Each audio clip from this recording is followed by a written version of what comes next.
Hola, bienvenidos a este nuevo podcast de España Paranormal.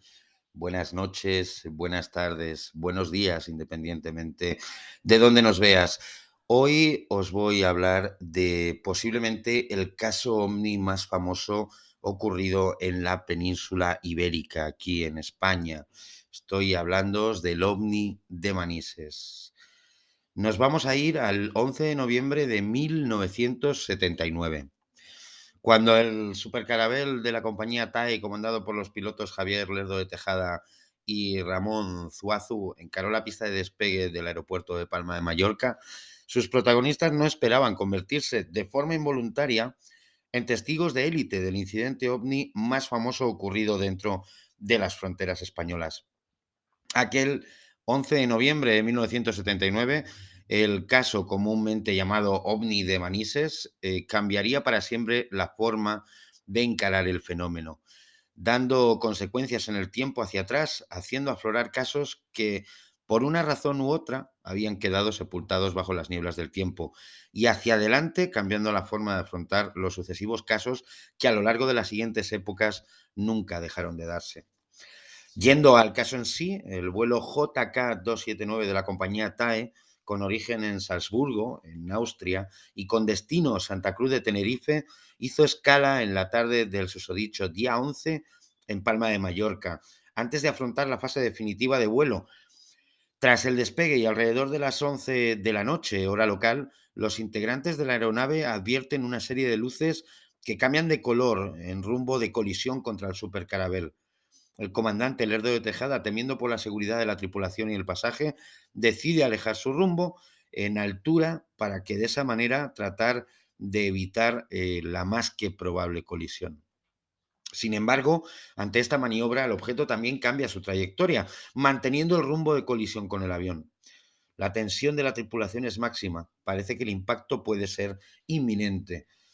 Os voy a enseñar en un poquito, os voy a enseñar los audios originales entre la torre de control y este vuelo JK-279 de la compañía TAEP con procedencia en Salzburgo. Ahí vais a poder observar, vais a poder palpar de manera inequívoca la tensión que se vivió eh, dentro de la cabina de ese avión en los momentos justos del incidente, y veréis cómo los pilotos llegan a temer realmente por la seguridad tanto del avión como del pasaje.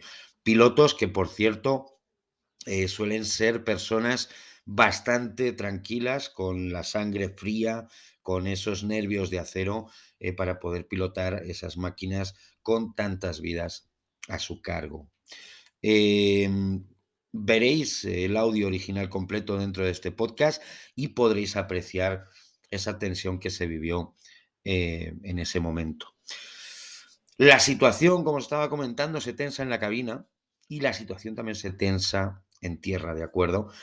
En ese preciso instante, el comandante Lerdo de Tejada decide, de motu propio, ante la actitud de aquel desconocido objeto, salirse de su ruta prefijada y poner rumbo hacia la península para hacer un aterrizaje de emergencia en el aeropuerto de Manises, situado en la provincia de Valencia.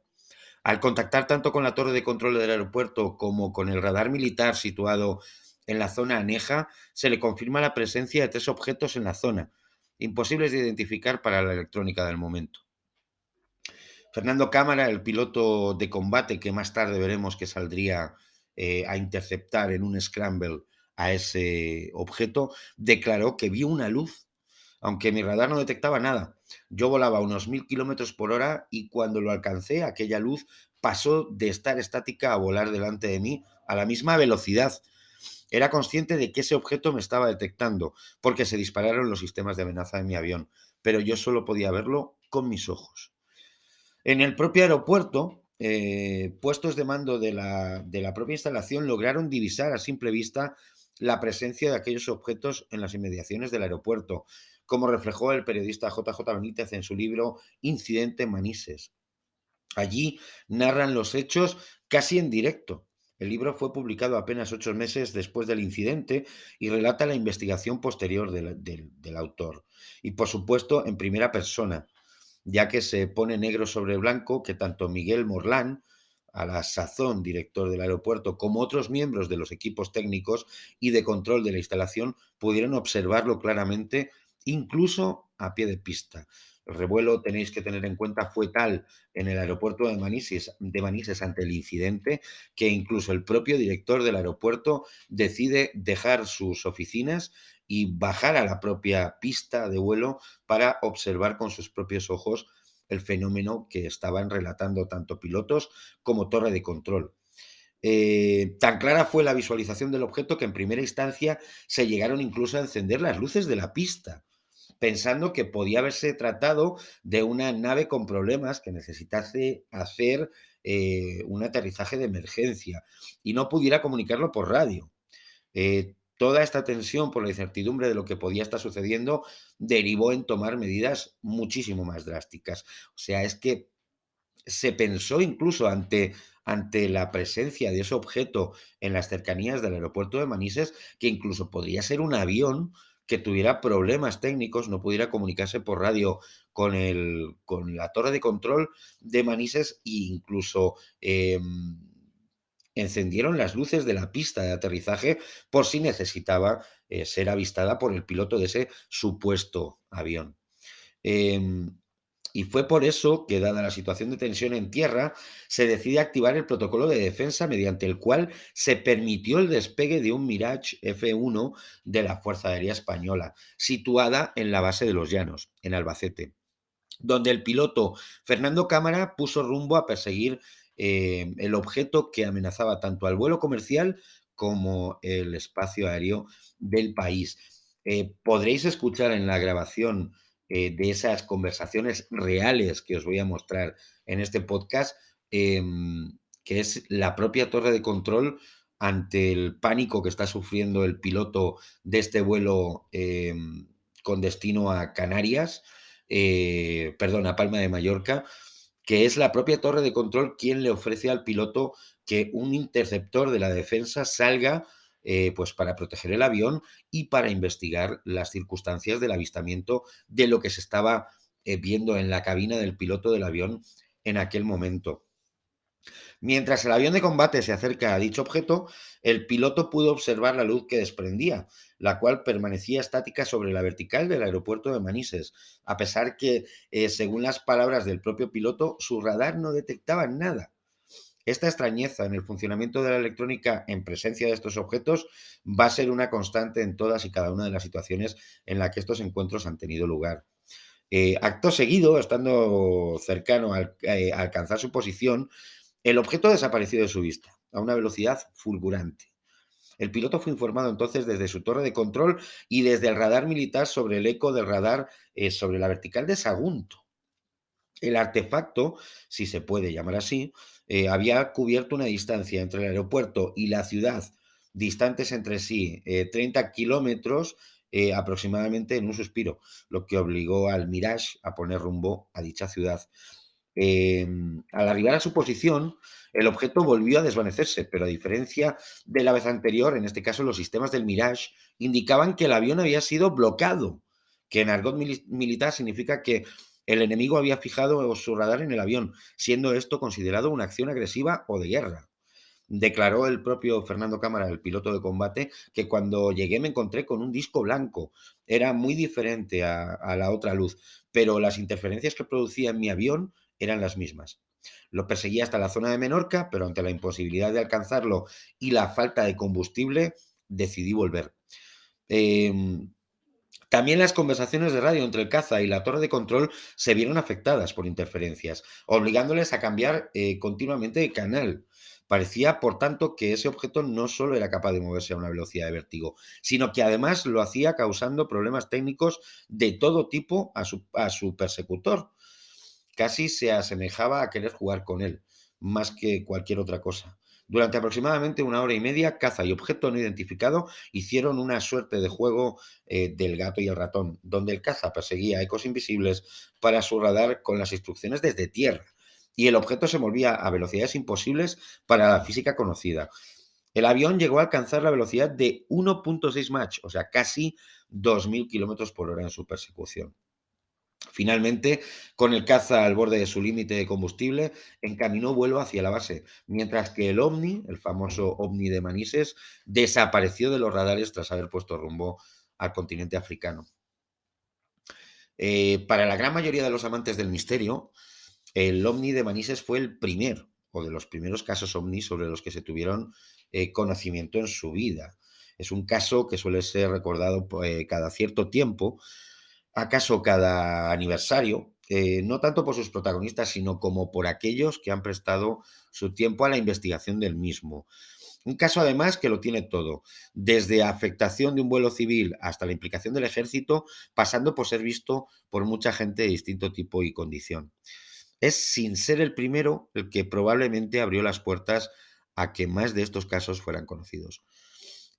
Parto de la base de que en general los testigos de estas vivencias cuentan la verdad, siempre en todo caso, pero la verdad es un objetivo vivo, con mil aristas diferentes y nunca la verdad va a ser la misma para cualquiera. Es evidente que Miguel Morlán, Salvador Tomás Rubio, Francisco Javier Lerdo de Tejada o Ramón Zuazu cuentan la verdad, su verdad. Ellos vieron lo que vieron, pese a no tener explicación para ello. Nosotros, los meros espectadores, no tenemos potestad para juzgar como cierto o incierto el incidente del Ovni de Manises. En muchos casos, como quien nos está hablando en este momento, aún sin ni siquiera casi haber nacido. Pero sí podemos estudiar qué pasó, poner en perspectiva las diferentes opiniones y vertientes que este caso nos arroja, juzgar con la distancia que nos da el tiempo sobre los hechos acaecidos en Manises aquel 11 de noviembre. Para mí es sin duda el caso más impactante del cual he tenido conocimiento. Es también el más famoso a nivel nacional. Encuadrado en la gran oleada ovni que se divisó por Europa a finales de la década de los años 70 del siglo pasado. A través de él hemos podido conocer más casos que con el tiempo iré publicando aquí en este podcast. Casos para los cuales no dejo de documentarme y que me llevan irremediablemente a más casos, en una rueda sin fin, pero que da una gran satisfacción personal. He querido exponer este caso desde el punto de vista positivo, dado que la bibliografía que he podido acceder no ha sido muy grande, ha sido más bien escasa. En particular, hay una obra que me hubiera encantado leer y reseñar, pero por ser una tirada mínima y estar descatalogada, no he podido plantar ante mis ojos en este momento. Se trata del Expediente Manises, de José Antonio Fernández Peris, editado por la Fundación Anomalía. Se trata de un libro que parece inencontrable en ningún formato, ni físico ni digital, pero que expone una teoría diferente, que trata de refutar las anteriores. Siempre es interesante conocer otros puntos de vista, situaciones diferentes para intentar acercarnos a esta esquiva verdad. ¿Qué fue entonces el Omni de Manises? Creo que por desgracia nunca sabremos si se trató de una nave prototipo de otra potencia. No hay que olvidar que la sexta flota de Estados Unidos hacía maniobras en aquel momento en el Mediterráneo. Si son haces de luz dirigidos, si todo parte de guerra electrónica de otro país, o si efectivamente hemos recibido la visita de seres de otros mundos. Sea como fuere, el Ovni de Manises supuso un hito histórico en la ufología de nuestro país. Además de eso, es un caso brutal por todas las aristas que contiene. Es un caso espectacular por sí mismo, por los hechos acaecidos durante su transcurso. Y es un caso histórico porque, en mi humilde opinión, nos permite ver este tema desde un punto de vista más frío y analítico, sobre todo una vez que superamos los años 90, donde parecía que el misterio iba a sondar las procelosas aguas de algún océano profundo. Em, Os voy a dejar a continuación las grabaciones reales entre la torre de control del aeropuerto de Manises en Valencia y esos pilotos de ese vuelo que tuvo que desviar su rumbo y tomó decidir tierra en el aeropuerto de Manises ante la situación de peligro que estaba viviendo en aquel momento. Sea como fuere, la verdad es que los pilotos es cierto que vieron algo, lo que no sabemos es qué es lo que vieron exactamente, quizá con el tiempo lo podamos averiguar. De hecho, hay otro dato muy importante, el interceptor de la defensa, ese Mirage que sale desde la base de los Llanos, lleva una pequeña filmadora para filmar los combates que pudiera tener el avión. Era un aparato, o es un aparato muy habitual en los aviones de combate, pues para después poder analizar eh, técnicas de combate, tácticas de combate. Esa filmadora, durante todo este incidente, estuvo grabando. Fernando Cámara, el piloto de ese avión, ha declarado en diversos programas de televisión que la filmadora estuvo trabajando durante todo el encuentro, durante toda esa hora y media que duró el encuentro. Cuando se le pregunta por esa filmación, él responde siempre lo mismo. Él dice que al llegar de nuevo a su base, em, los técnicos del avión desmontan la película de esa filmadora y se la llevan dentro de la base aérea. Nunca más tuvo conocimiento de dónde pudieran estar esas imágenes, pero sería una de las pruebas irrefutables de que el famoso caso de Manises es un caso real, porque habría evidencias físicas. Sí hay más evidencias físicas, como son estas grabaciones que os voy a dejar a continuación, y sí hay más evidencias físicas en esos registros de esos ecos de radar del aeropuerto de Manises. Ecos de radar que el propio director del aeropuerto llega a ver con sus ojos, y ecos de radar que le hacen bajar a la pista y ver con sus propios ojos el objeto que acechó a este avión en aquellos días del año, en aquel mes de noviembre del año 1979. Caso Manises, un caso complejo. De hecho, hay algunos investigadores que han llegado a decir que eran luces procedentes de una refinería cercana, que reflejados en la atmósfera hicieron ver a ese experimentado piloto de avión y a ese experimentado piloto eh, de combate, dos luces imaginarias en el cielo. Teoría poco probable, pero que en un momento, hace unos años, se hizo una teoría eh, muy famosa, porque que quisieron venderla, creyeron venderla como la solución al caso Manises.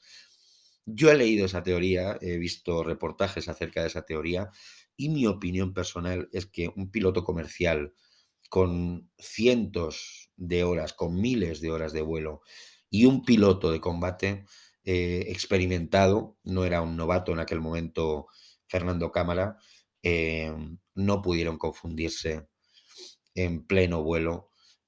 Un objeto físico al que perseguían, y el otro que era perseguido por él, con dos luces extrañas en medio del cielo provocadas por una refinería.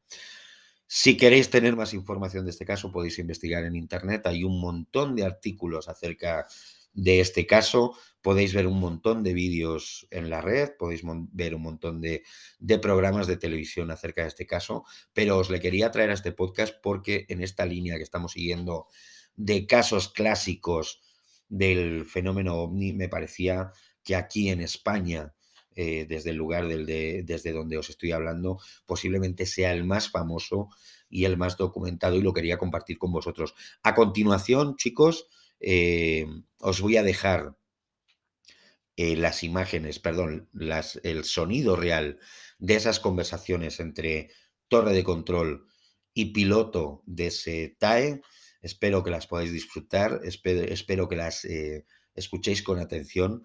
Muchísimas gracias a todos los que estáis viendo toda esta serie de podcasts, y a todos los que nos seguís en nuestro canal de YouTube, España Paranormal, donde estoy subiendo estos podcasts y donde os estoy subiendo también contenido de nuestras investigaciones eh, paranormales. Ahí podréis ver nuestros vídeos, y os agradecería mucho que os suscribierais a nuestro canal de YouTube España Paranormal, para estar siempre al corriente de todo lo que hacemos en este pequeño y humilde canal que están haciendo, y en este pequeño y humilde podcast que están haciendo. Simplemente, a todos los que nos escucháis, muchísimas gracias. Os seguiremos trayendo más contenido, os traeremos los mejores casos ovni y paranormales que vayamos encontrando, y lo compartiremos con vosotros. Espero que paséis una noche estupenda y que descanséis.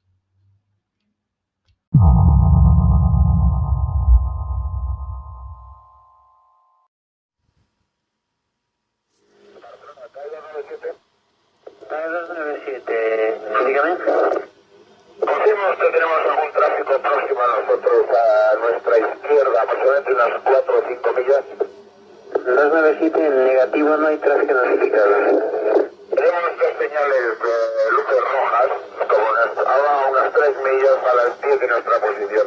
Aproximadamente a la misma altura. Cuando pueda me informa usted sobre ese tráfico. 297 no tenemos información de ningún tráfico procediendo en esa ruta. Es usted el único que procede Ibiza-Alicante. Barcelona, de todo 297, ¿me confirma el tipo de avión que puede ser ese tráfico? 297, ¿me confirma si va en su misma dirección?